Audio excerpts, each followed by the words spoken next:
যেমন আনএক্সেস অথরাইজেশন কেউ বাইরে থেকে করতেছে কিনা সেটাও আমি জানতে পারতেছি। আমার মোবাইলে ওটা নক করতেছে। আসসালামু আলাইকুম, কেমন আছেন? জি ভালো।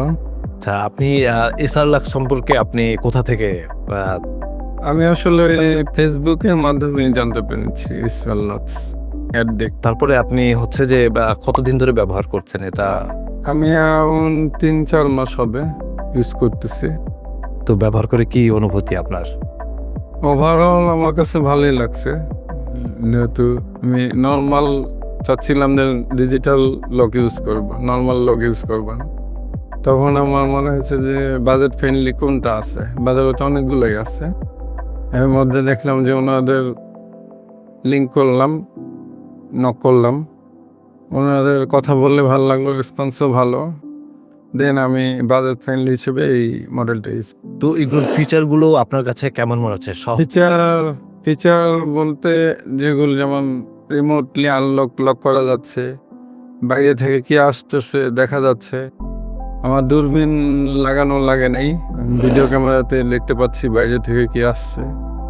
তারপর আমি মাল্টিপল অ্যাক্সেস যেটা হয়, অনেক সময় আমাকে লক আনলক করার জন্য গেটে এসে খুলতে হতো, ওটা আর করা লাগতেছে না, মোবাইলের মাধ্যমে করতে পারতেছে। আচ্ছা, এটা জিনিসগুলো ভালো লাগছে। এটা ব্যবহার করার পরে আপনি কি নিজেকে আগের চেয়ে বেশি নিরাপদ বোধ করছেন কি না, মানে লকের ক্ষেত্রে? আমার তো মনে হয় নর্মাল যে লকগুলো আছে বাজারে অ্যানালগ, ডিজিটাল তো আরও ইমপ্রুভ মনে হচ্ছে। এবং এটা মেটাল যে লক সিস্টেমটা মেটাল আছে, যেটা ডিজিটাল লকের মধ্যেও আছে, যে নর্মাল লকের মধ্যে একই আছে। ওইটা কোনো হ্যাজার্ড মনে হচ্ছে না আমার লকের ক্ষেত্রে।